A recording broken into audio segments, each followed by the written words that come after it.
Live from New Delhi, you're watching DD India Live, India's voice to the world. I'm Lipakshi Khurana. Coming up in the next 30 minutes. Donald Trump formally wins Republican presidential nomination, picks Ohio Senator J.D. Vance to be his vice presidential running mate.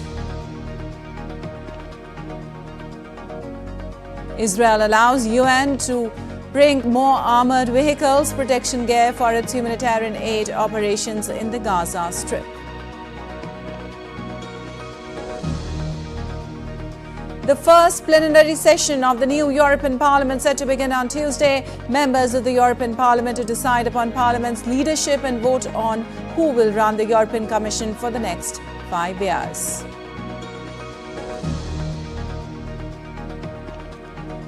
Underscoring importance of India-Mauritius relationship and reflecting neighbourhood first policy, India's External Affairs Minister to embark on two-day official visit to Mauritius, his first after reappointment.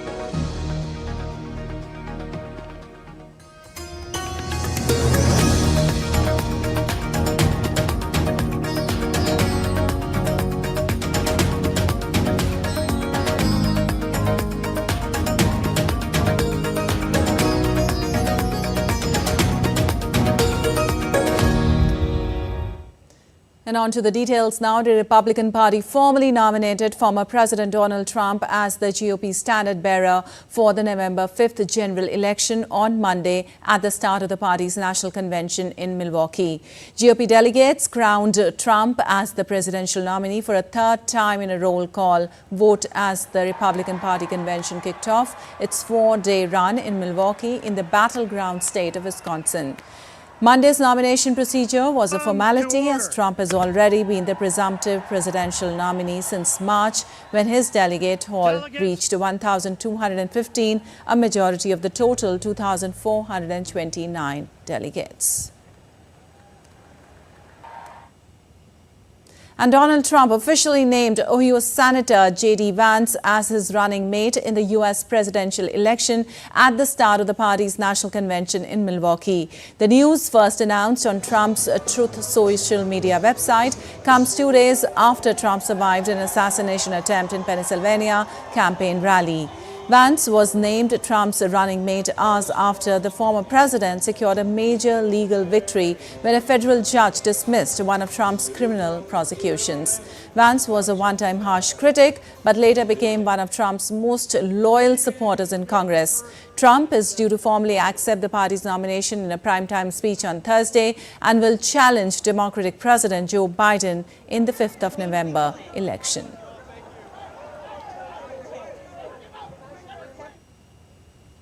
Well, California delegates and officials at the Republican National Convention cheered the news that Ohio Senator J.D. Vance is former President Donald Trump's pick for vice president.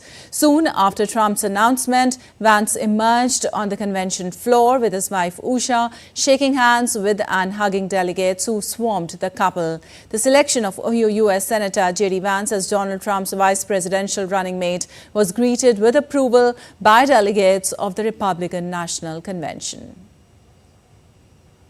Super excited about J.D. Vance. He's a businessman.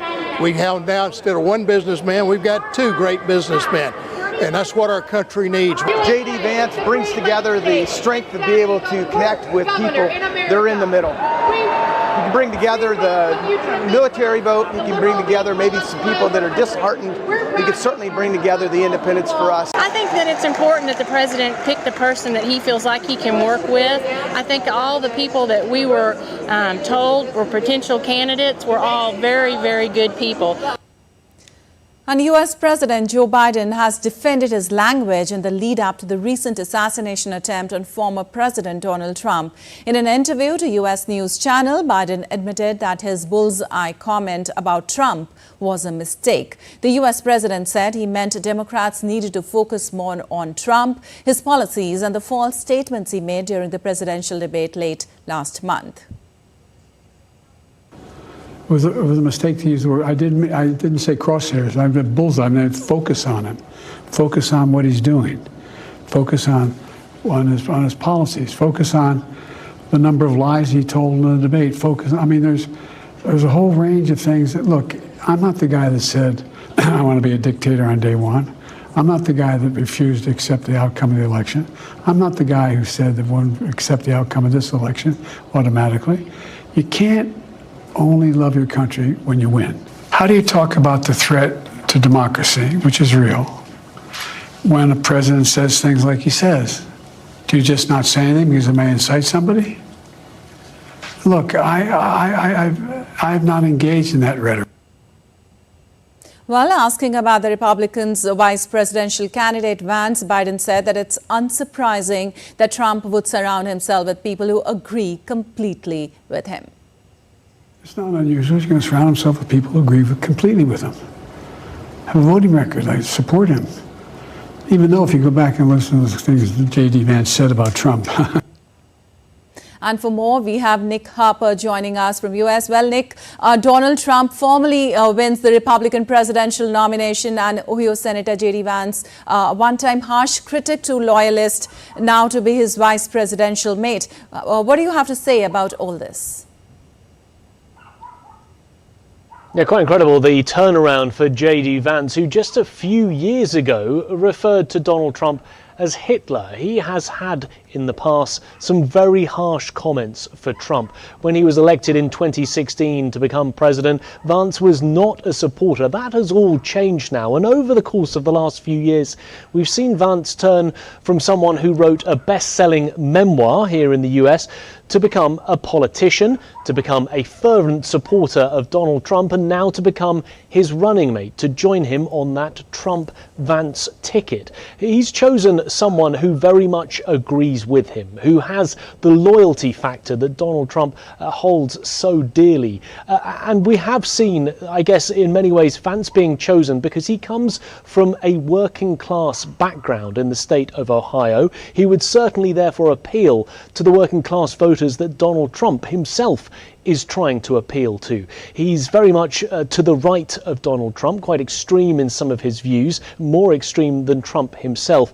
But by choosing this pick, he has found someone that he feels he can work with, someone that he likes, and also someone who could become the next generation of the Republican Party. Bear in mind that J.D. Vance is just 39 years old, much younger than Donald Trump, 78 years. And it does perhaps signal that Trump feels the future of the Republican Party is very much that right-wing politician who has those Trumpian attributes, those Make America ideals that Trump has, but hopes might be able to push them even further than Trump has himself. All right. Also, Nick, after Biden appealed for calm and conciliation yesterday, what can we say about Biden admitting that bullseye comment about Trump was a mistake? Yeah, very interesting that. I mean, we have in the last couple of days seen this idea of language, political rhetoric, very much coming to the fore quickly after Donald Trump's attempted assassination on Saturday night. We saw Republicans come out forcefully and directly accuse Democrats and Joe Biden of using language that led to that attempt on Trump's life. One of them was J.D. Vance himself, very much pointing the finger of blame at the Democrats. So it was natural that Biden would be asked about this, that he would come under scrutiny. He admitted it was a mistake to use that word bullseye, but tried to explain the context for that remark, and also tried to draw a contrast between himself and some past inflammatory comments that Donald Trump has made. For example, the fact that Trump at rallies made fun of the attack on House Speaker Nancy Pelosi's husband, who was attacked with a hammer in his own home. Those were the type of comments that Biden wanted to reflect in that interview, to show that language has been used by both sides in the past, and very much trying to draw that contrast. But it's a fine balancing act that the Democrats know they now are engaged in, trying to point out that they're not getting involved in dangerous, inflammatory language, but at the same time knowing that Donald Trump has all the oxygen at the moment. Very much the focus is on him just 3.5 months before the election.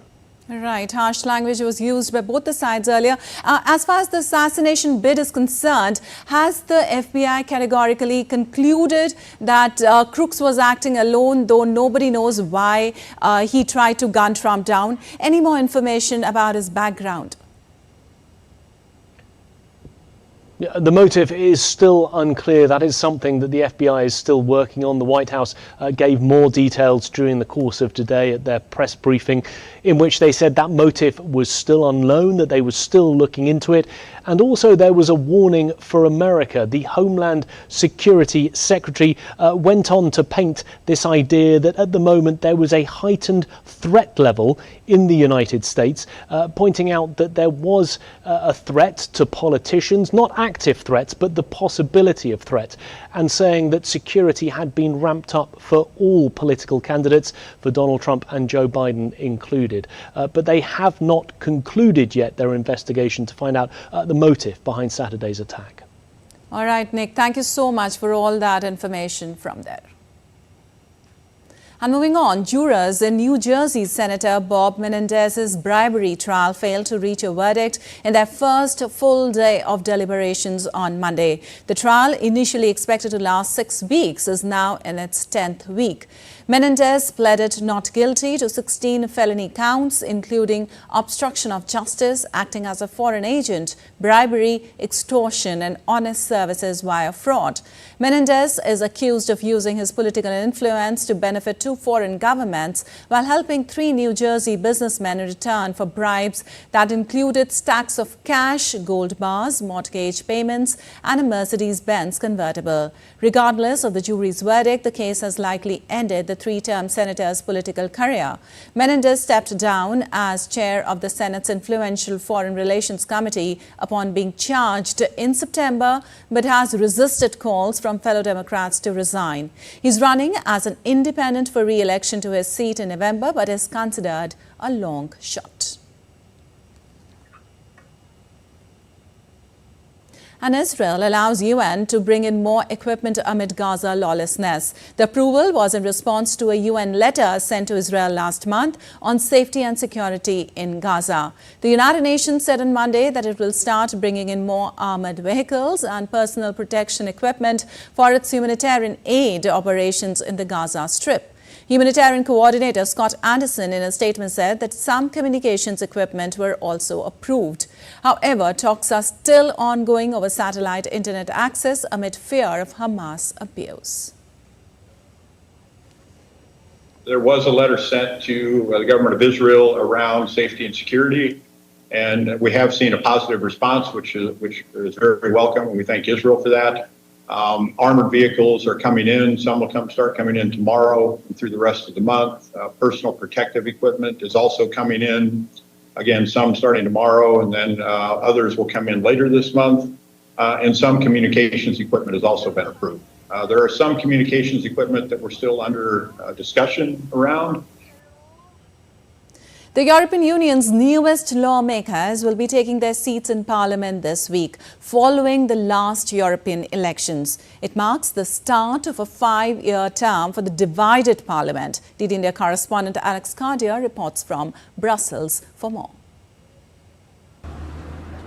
Well, the European Parliament will be sitting for the first time since those recent elections. 720 members of the European Parliament taking their seats, new MEPs, of course, including a surge of far-right parties, 84 of them forming the third largest group in the European Parliament, including Marine Le Pen's far-right National Rally, the Brothers of Italy of Giorgia Meloni in Italy, as well as the Fidesz party in Hungary for Viktor Orban, those big grouping of far-right parties. But even further right of them is a smaller group, about 25 MEPs who are anti-support for Ukraine, anti-vaccination, anti-feminism, anti-Green Deal, anti-woke, and they will be making a lot of noise as well. What this will mean for the next 5 years is that this Parliament will be one of the most confrontational, fractious, divided the European Union has seen for a long time. That will come up on issues like climate change, on sustainability, on environmental laws, on farming laws. It'll come up when it comes to support for Ukraine, when it comes to feminism issues, social issues. These will all be very contentious and very difficult issues for the European Parliament. But the first order of business, of course, is to elect a president of the European Parliament. That seems a done deal already. Roberta Metsola, the Maltese current president of the European Parliament, will stay on as the president of the European Parliament. We know the left group is putting a symbolic candidate to stand against her, but it seems all but a done deal. That will be step one. Then there will be debates about Ukraine, about climate change, about other major issues. Before, in the next couple of days, particularly on Thursday, the Parliament crucially votes on who will be the president in that building behind me, the European Commission. Of course, it is expected to be Ursula von der Leyen, but we could still see some surprises in the coming days. So here in Brussels, certainly all eyes on that European Parliament. Alex Cadye in Brussels reporting for DD India. And still to come in this edition of DD India Live. The Finance Ministry is all set to hold the traditional Halwa ceremony at North Block ahead of the presentation of Union Budget 2024. IMD issues orange alert for Mumbai, heavy rains swell its lakes. An Olympic torch relay travels around Paris, visiting some of the key landmarks.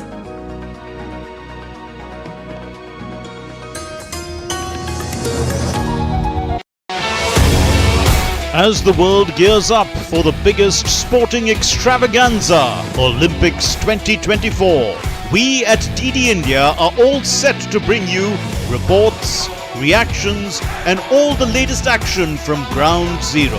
Watch DD India's super exclusive show, Cheer for India, only on DD India from July the 18th at 4 p.m. IST, 10:30 a.m. GMT, Monday to Friday. Get ready to cheer for Indian athletes at the Paris Olympics 2024.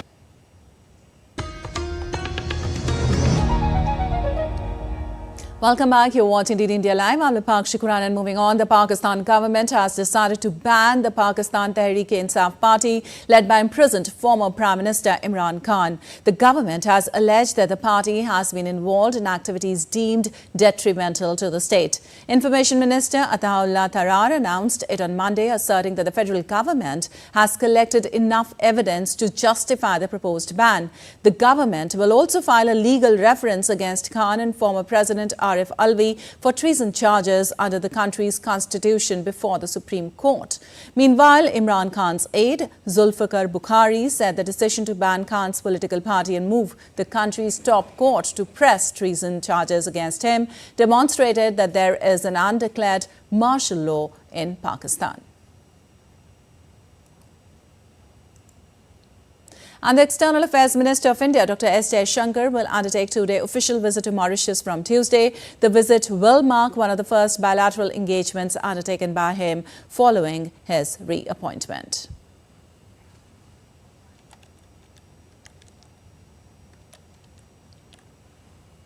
And India's Commerce and Industry Minister Piyush Goyal will participate in the outreach session of the G7 Trade Ministers meeting scheduled for July 16th and 17th in Italy. During this visit, the minister will also engage in bilateral meetings with the trade ministers of G7 countries and other participating nations in the outreach session, reinforcing India's commitment to global trade and investment partnerships.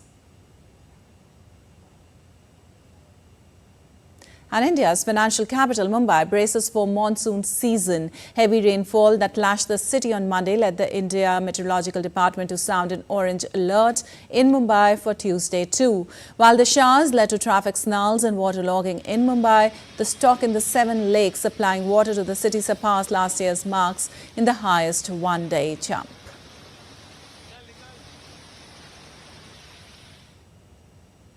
And now let's take a look at other stories making news today. Ahead of the presentation of Union Budget 2024 on July 23rd, the Finance Ministry is all set to hold the traditional Halwa ceremony at North Block. The tradition is part of the budget preparation and holds a great significance. There is a lot of anticipation among key stakeholders around major policy changes in the upcoming budget. The 16th edition of the India-Mongolia Joint Military Exercise Nomadic Elephant to conclude in Meghalaya on Tuesday. The 2-week training event aimed at enhancing interoperability between the two nations' armies in semi-conventional operations within semi-urban and mountainous terrains under UN mandate. Well, the Spanish men's football team arrived back on home soil on Monday after the Euro 2024 triumph and celebrated by parading through the streets of Madrid in an open-top bus. Luis de la Fuente's side were greeted by tens of thousands of cheering Spaniards as they made their way around the city to the Cibeles to present the trophy. Early on Sunday night, Spain defeated England 2-1 with substitute Mikel Oyarzabal grabbing an 86th minute winner after Nico Williams had opened the scoring just after half-time. La Rosa were convincing champions, winning all 7 of their matches on the way to lifting a record-setting 4th European title.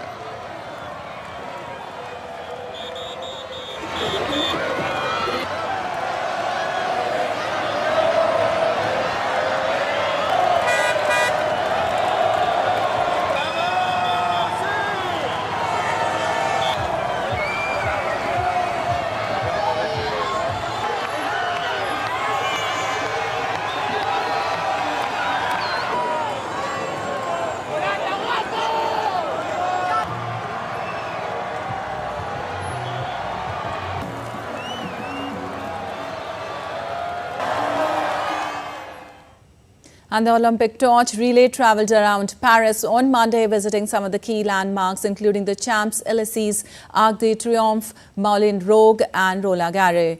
The Olympic flame arrived in Paris on Sunday after almost 2 months of zigzagging through France and French overseas territories. The relay will culminate with the lighting of the Cauldron in Paris during the opening ceremonies of the Paris Games. Paris Olympics 2024 right on the edge and set to be held from July 26 to August 11th.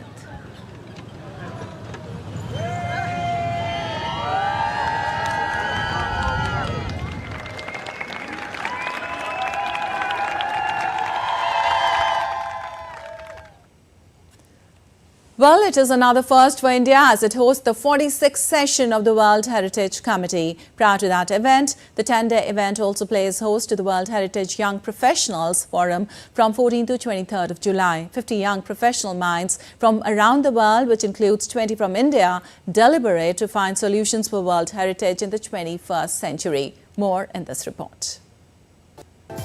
India plays host to the 46th session of the World Heritage Committee in Delhi. As an integral part of it, including the Young Minds, India also hosts the World Heritage Young Professionals Forum 2024 under the theme of World Heritage in the 21st century.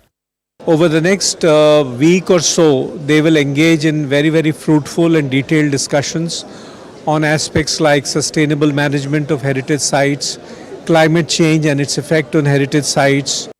The 10-day forum has the right mix of deliberations, visits across World Heritage sites in the national capital and India. I think this goes very well along with the Honorable Prime Minister's message of Vikas Bhi, Virasat Bhi, which means development along with preservation of our cultural heritage. And India is a cultural superpower. The forum will enhance the expertise and capacities of young professionals in protecting, preserving and promoting our natural and cultural world heritage. Nowadays we are facing challenges such as climate change, such as challenges affecting the site. So this is the field of expertise of those participants and what they are expecting to have their voices heard by the international community. 50 young professionals from around the world meet to gain in-depth knowledge of the global concepts of world heritage and sustainable development. Climate change is real and it is now, and as young people we advocate for more policies, more climate finance to go behind the work and the promises that countries make. I'm happy to discuss various issues, challenges and opportunity related to World Heritage Convention and World Heritage Management. I look forward to learning about how India is actually addressing World Heritage sites and what their heritage management plans are. This presents a great opportunity for the young professionals to familiarize themselves with the local Indian heritage. At the end of the forum, the young professionals will present their declaration to the 46th session of the World Heritage Committee.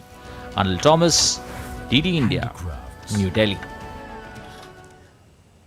Well, Disneyland Paris broke a world record using over 1,500 drones and Mickey Mouse's image in the night sky. The sky shows made a Guinness Book World Record for the largest aerial display of a fictional character formed by drones. So hundreds of drones create a giant tricolor Mickey Mouse head over Sleeping Beauty Castle at the theme park resort.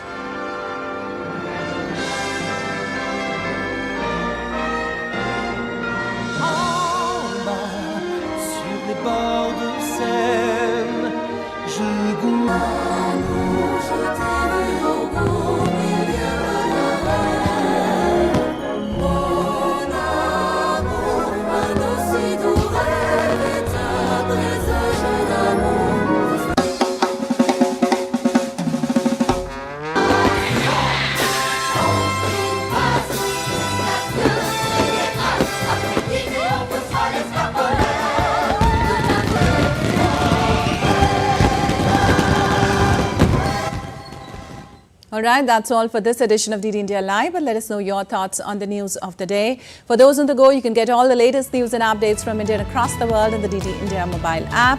The app is available on both Android and iOS platforms. Scan the QR code on the screen to download now. We'll be back with more news as it breaks here on DD India. Lipakshik Rana from all of us here in Delhi. Thanks for watching DD India Live.